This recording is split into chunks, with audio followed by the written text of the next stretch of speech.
So with Nationals coming up in less than a month, today we wanted to bring you our top 5 decks that you should be taking to Nationals if you intend on going, or to the LCQs where HQ will be showing up. I'm Explosive Chris from Team Union Arena HQ, and let's get right into it.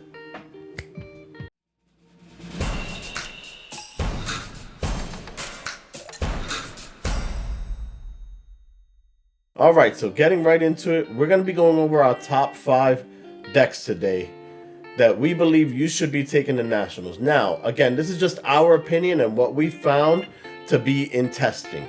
Everybody's opinion could be different, and you guys could get a different result. Let us know down below what decks you think should be in the top 5, if you agree with our list or if you don't agree with our list. So let's get right into it. Alright, so starting off with our number 5 deck, the deck that we feel is in 5th place is GGO. So why did we choose to give GGO the 5th spot? Well, for one thing, we think on a positive note, it out-resources your opponents by constantly sniping them, constantly producing impact, which is very detrimental in the game, as we all know. And it also just high rolls you if it sees all its pieces. It's very tough to come back once GGO has constant snipe going off and constant impact. It's a lot to deal with.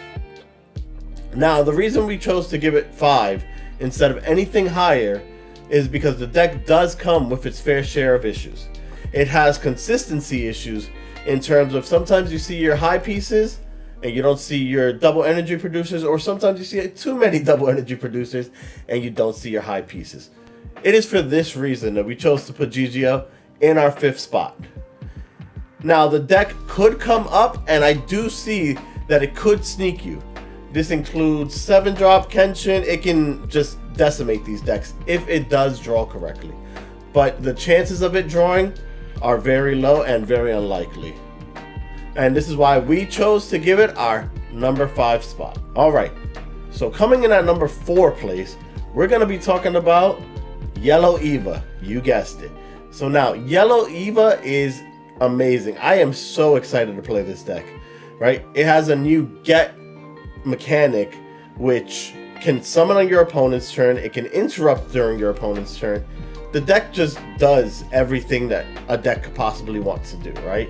It has defensive capabilities. It has aggro capabilities, multi-attack capabilities. The deck just really is all around well versed. Now, why did we put it in number 4 and not higher if it's that well versed? Well, we feel that the deck needs too many pieces to get going, right? The new mechanic is great, and running so many gets comes with its disadvantages. The first disadvantage is that if you get hit too hard in the beginning, all your gets will be in your hand and you won't have any in life to summon during your opponent's turn.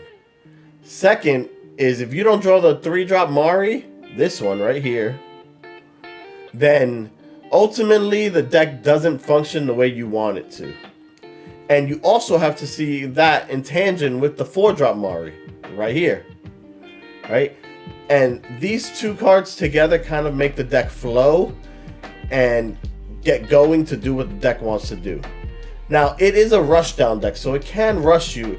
It can, in the right person's hand, it can just sweep a person.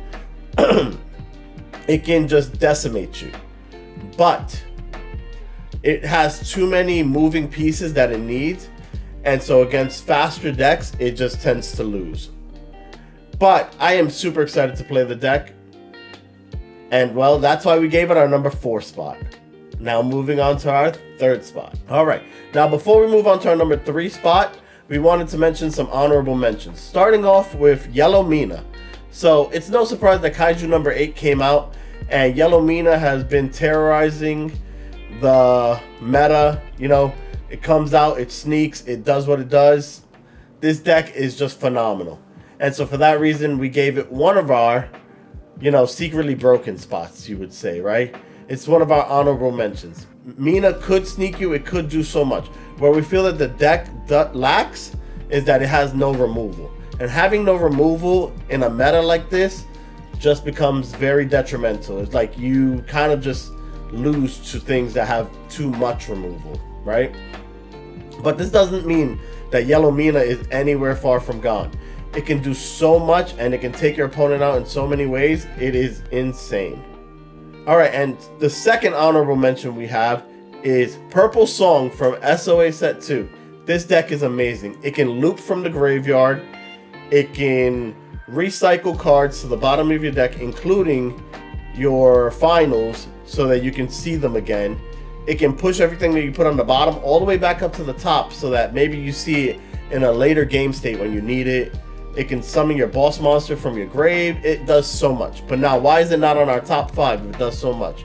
Well, the deck struggles against decks that are super aggressive, or it doesn't see its pieces.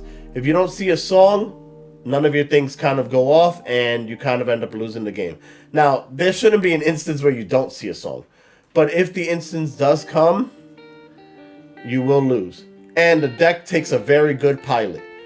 We feel that without a great pilot behind it, you'll kind of just like do too much moves and blow out your hand and lose someone. So that's why we chose to put it in our honorable mentions. Now, coming in at our number 3 is the other side of Evangelion Purple, which is the Asuka side.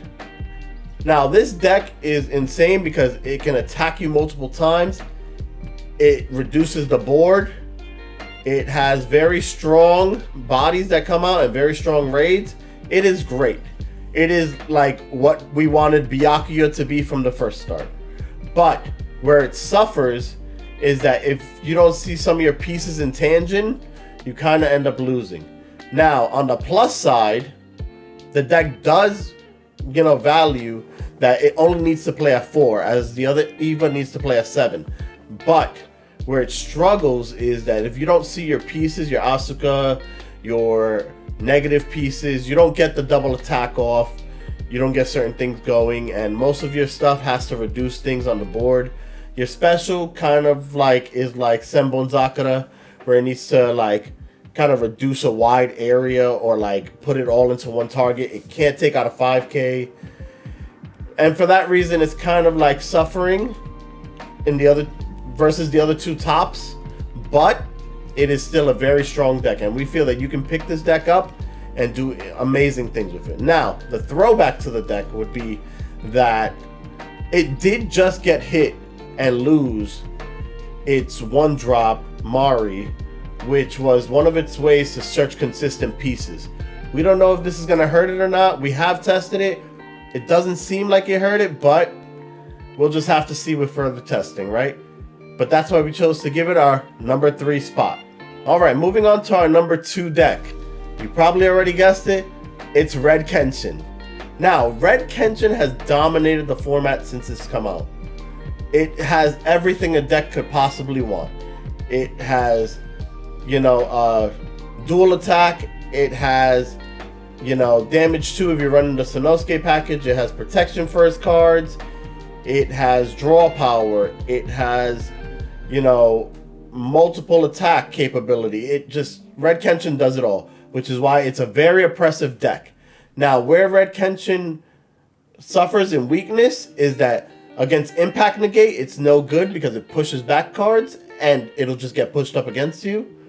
Or against Damage 2, Red Kenshin doesn't do well because you're clearing its board.